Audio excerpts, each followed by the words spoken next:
como una referencia directa al nacimiento virginal. Sin embargo, cuando los especialistas estudian el texto original y su proceso de traducción, aparece una cuestión lingüística que resulta fundamental para comprender cómo se desarrolló esta interpretación. El texto hebreo de Isaías utiliza la palabra alma, un término que normalmente hace referencia a una mujer joven. La palabra por sí sola no implica necesariamente que esa mujer sea virgen en el sentido biológico. Simplemente describe a una joven en edad de casarse o tener hijos. Esta diferencia puede parecer pequeña, pero tiene enormes consecuencias para la interpretación posterior, porque la traducción de un solo término terminó influyendo en una de las creencias religiosas más importantes de Occidente. El punto clave es que Mateo no parece estar utilizando directamente el texto hebreo original, sino la traducción griega conocida como la Septuaginta, una versión de las escrituras hebreas utilizada ampliamente por comunidades judías que hablaban griego. En esa traducción, la palabra alma fue traducida como partenos, un término griego que sí tiene el significado específico de virgen. De esta manera, una palabra que originalmente podía referirse simplemente a una mujer joven, adquirió un significado mucho más específico dentro del mundo cristiano posterior. Este proceso muestra algo que ocurre frecuentemente en la historia de las religiones. Las ideas no siempre aparecen de una manera completamente aislada, sino que pueden desarrollarse a través de interpretaciones, traducciones y nuevas lecturas, realizadas por comunidades que viven en contextos diferentes. Lo que comenzó como una interpretación particular de un texto antiguo terminó formando la base de una doctrina que influiría durante siglos en millones de personas. Lucas, por otro lado, presenta un relato diferente pero complementario. Su evangelio está dirigido principalmente a una audiencia más amplia, incluyendo personas de cultura griega y romana. La narración de Lucas contiene elementos mucho más desarrollados. El anuncio del ángel Gabriel, la conversación con María y la descripción del Espíritu Santo descendiendo sobre ella. Estos detalles forman una escena cuidadosamente construida para comunicar que el nacimiento de Jesús pertenece a una categoría extraordinaria. Para una persona del mundo grecorromano del primer siglo, este tipo de lenguaje no habría resultado extraño. Las historias sobre dioses interviniendo en nacimientos humanos eran parte del imaginario cultural de la época. Las antiguas tradiciones griegas y romanas utilizaban con frecuencia expresiones similares para explicar el origen de héroes, gobernantes o personajes considerados especiales. Hablar de una intervención divina en el nacimiento de alguien era una forma conocida de expresar que esa persona tenía una misión superior. Esto no significa necesariamente que Lucas copiara de manera directa una historia específica de otra religión. La cuestión es más amplia. Lucas estaba escribiendo dentro de un mundo cultural donde existían ciertas formas narrativas aceptadas para presentar a una figura extraordinaria. Utilizar ese tipo de lenguaje permitía que su audiencia comprendiera rápidamente la importancia que él quería transmitir sobre Jesús. Aquí aparece una de las preguntas centrales que un análisis inspirado en Spinoza nos invita a formular. ¿Por qué fue necesario que la tradición cristiana desarrollara no solamente la idea de un nacimiento especial, sino también una doctrina mucho más amplia sobre la virginidad permanente de María? Porque debemos distinguir entre dos conceptos diferentes. Una cosa es la afirmación de que Jesús nació de una madre virgen, algo que aparece en Mateo y Lucas. Otra muy diferente es la idea de que María permaneció virgen durante toda su vida, incluso después del nacimiento de Jesús. La virginidad perpetua de María no aparece desarrollada de manera clara en los primeros textos cristianos. Fue una doctrina que se fue consolidando progresivamente con el paso de los siglos.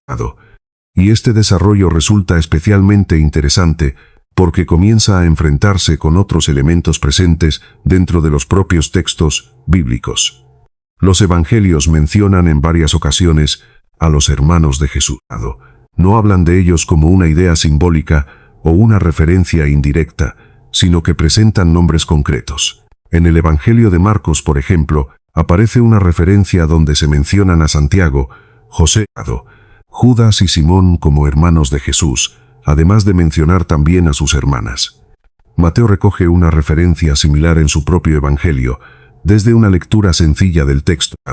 La interpretación más natural parece indicar que Jesús tenía hermanos dentro de su familia. Además, Santiago, conocido como Santiago el hermano del Señor, tuvo un papel muy importante dentro de la primera comunidad cristiana de Jerusalén. Incluso Pablo menciona esta relación cuando habla de sus encuentros con los líderes de la comunidad cristiana primitiva. También existe una referencia del historiador judío Flavio Josefo, quien escribió a finales del primer siglo desde una posición externa al movimiento cristiano.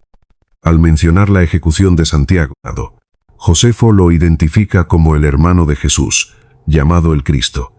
Este dato resulta interesante porque proviene de una fuente que no tenía interés en defender una doctrina cristiana específica. Sin embargo, cuando la doctrina de la virginidad perpetua comenzó a convertirse en una enseñanza importante dentro de ciertos sectores de la Iglesia, surgió la necesidad de explicar estas referencias. Algunos pensadores cristianos propusieron nuevas interpretaciones para resolver esta aparente dificultad. Una de las explicaciones más conocidas fue la idea de que los hermanos mencionados en los evangelios no eran hermanos biológicos, sino primos o familiares cercanos. Jerónimo, uno de los padres de la Iglesia más influyentes, defendió esta interpretación. Otros sugirieron que estos hermanos podían ser hijos de José, provenientes de un matrimonio anterior. Estas explicaciones permitían mantener la idea de que María permaneció virgen toda su vida, pero requerían una interpretación más compleja del texto original. Aquí es donde la cuestión lingüística vuelve a ser importante. El griego del Nuevo Testamento tenía palabras específicas para hablar de primos o familiares en general.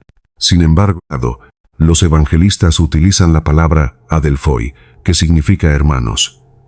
Es exactamente la misma palabra utilizada en otros pasajes para describir relaciones familiares directas, como la relación entre Pedro y Andrés, o entre Santiago y Juan, desde una perspectiva histórica y filológica. El debate no desaparece completamente porque las tradiciones cristianas posteriores desarrollaron diferentes respuestas. Pero lo que sí muestra el análisis textual es que la doctrina de la virginidad perpetua de María no surge de una afirmación explícita y repetida desde los primeros documentos cristianos, sino de un proceso posterior de interpretación y desarrollo teológico. Y aquí regresamos nuevamente al pensamiento de Spinoza. Para él, comprender una idea religiosa significaba estudiar cómo surgió dentro de una sociedad determinada, qué necesidades respondía y cómo fue transformándose hasta adquirir autoridad. No se trataba simplemente de aceptar o rechazar una creencia, sino de comprender el camino histórico que la llevó a convertirse en una verdad sagrada para una comunidad. Desde esta perspectiva, la pregunta sobre María deja de ser únicamente una discusión sobre un acontecimiento biológico y se convierte en una investigación sobre cómo los seres humanos construyen significado alrededor de símbolos religiosos. La historia de este dogma revela una combinación compleja de textos antiguos, interpretaciones culturales, necesidades espirituales y procesos institucionales que continuaron desarrollándose durante siglos. Pero para entender completamente por qué esta idea terminó ocupando un lugar tan importante dentro del cristianismo, todavía debemos analizar el contexto histórico de los primeros siglos, cuando la Iglesia comenzó a expandirse dentro del Imperio Romano y tuvo que enfrentarse a diferentes tradiciones religiosas que ya contaban con poderosas figuras femeninas. Ese será el punto donde veremos cómo María pasó de ser una figura mencionada brevemente en los Evangelios a convertirse en una de las figuras religiosas más importantes de la historia.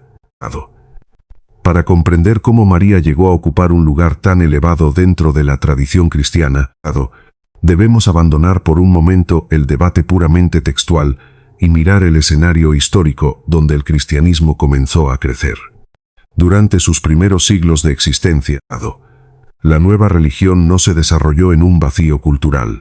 nació y se expandió dentro de un imperio romano lleno de diferentes creencias, rituales y figuras religiosas que ya formaban parte de la vida cotidiana de millones de personas. La competencia por la atención, la identidad y la devoción de las comunidades era una realidad constante. El cristianismo primitivo enfrentaba varios desafíos al mismo tiempo. Por un lado, necesitaba diferenciarse claramente del judaísmo, la tradición religiosa de la cual había surgido.